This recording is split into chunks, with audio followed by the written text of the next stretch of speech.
So you did this as an investment, right? Correct. I was surprised to learn that this was possible, to build 2 homes on a single square foot zoned parcel. So that was surprising. That was in fact permitted by the city, because I didn't really hear about that before I purchased the home initially. And luckily, the property I bought, the lot was big enough where I could fit an ADU. I was surprised about the amount of demand for the ADU from tenants. When I listed it as available, I was flooded with requests to tour it, to talk about it. I received hundreds of applications from sites like Zillow and Redfin, because I was concerned that it being a back home, non-traditional, on the smaller side, fitting 3 bedrooms, 2 baths in such a small space might have been a deterrent for a lot of people. I was just surprised to see the outpouring of requests. Did you face any pitfalls and challenges in the process of doing this? I mean, the amount of money needed, it's some people's life savings. It's a significant amount of money. I was able to borrow against the equity in my primary residence. And I think the max I could receive was $250,000. And that's what the cost was to build the ADU. And that does not include the permitting fees. The city has school fees, there's park and lieu fees, there's tons of permits and fees associated that are not associated with the building aspect. So maybe there's at least $50,000 to the city for permitting, separate from the building costs. So all in for a 1,000 square foot structure, 3 bedroom, 2 bath, I paid about $305,000. What about the neighbors? Did you hear any complaints, or were people concerned that you were doing that? And some people are concerned about parking. Parking's always an issue in these high density neighborhoods. I have problems with it. I've been going to the city for years trying to get permit parking on my street. So I definitely feel for them. As far as the neighbors go, I did not talk with them or communicate with them before the building. I didn't loop them into my plans. I didn't feel like I had to. I might have received some pushback, just increasing to the density on the street, an already, tight street. But surprisingly, a lot of my neighbors were witnessing the construction of the ADU and were inquiring about, what's going on, and I was open and transparent with them. I had them tour the job site. I was showing them what we were doing, the plans, and eventually, at least 2 of my neighbors are now building ADUs on the same street. So while there might have been pushback initially, I think when they saw the finished result and saw what could be done, they were in support of it, and in fact decided to build an ADU themselves. And what are the benefits from this to you? Well, as an investor, I made the decision to build the ADU to increase the property value, in addition to the additional rental income that the ADU would provide. That said, there's not a lot of comparables in the market for a house being on the market with an ADU.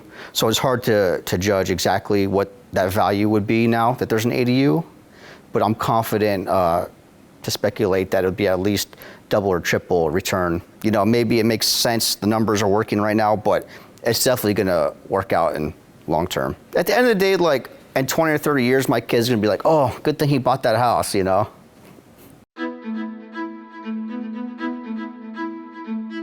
You're a mayor of a city.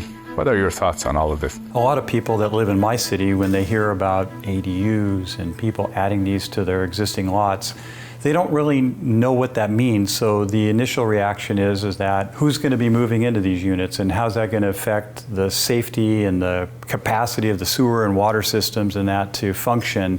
And I think it's inherent upon the local governments to help steer the conversation so that people understand, and that those that want to do it, head in a direction that's going to be successful for them. What are some of these concerns that you guys are hearing? We've heard parking is one concern, and then sometimes people may not want to have as many neighbors close to them. What are the concerns? We still have control over the ADUs. We still said, hey, if you want to have an accessory dwelling unit, you can't put it out in your front yard.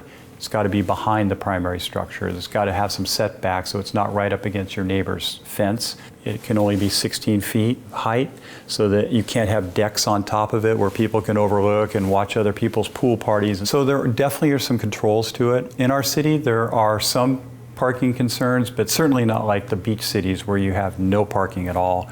We do have streets that have parking, and so I don't think parking is the bigger issue. A lot of the people, about half of them are building it and renting it to people that they don't know, but the other half they're allowing relatives to live in these ADUs or friends to almost live rent-free. 15 to 20%, they're just using it for other things. They're using it for fitness, maybe an extra kitchen, wine bar. People aren't necessarily using ADUs for people to live in.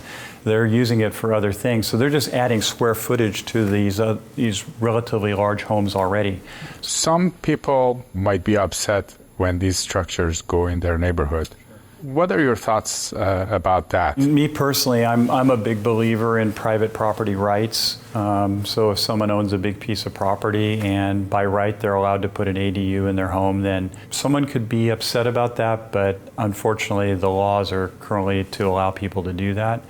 I guess my hope would be that someone that has a big home that wants to have someone else living on their property, that they would use what they call the junior accessory dwelling unit, the JADU, which is actually not putting a separate structure, but doing something as part of the existing home. So it could be a garage converted, it could be a bedroom where they add a door to the outside and add one of those small kitchenettes, and so that you have a house that looks like a house, but you have potentially two families living there. I think that's a better choice for people. But if you didn't know, like if you were a resident and owned a house and all you knew is ADU, and you didn't know about this junior ADU option, and you went to the city's website and you couldn't find anything, you might just go ahead and go that path. So I think our city and other cities have an opportunity to help with the narrative, of help people through the process.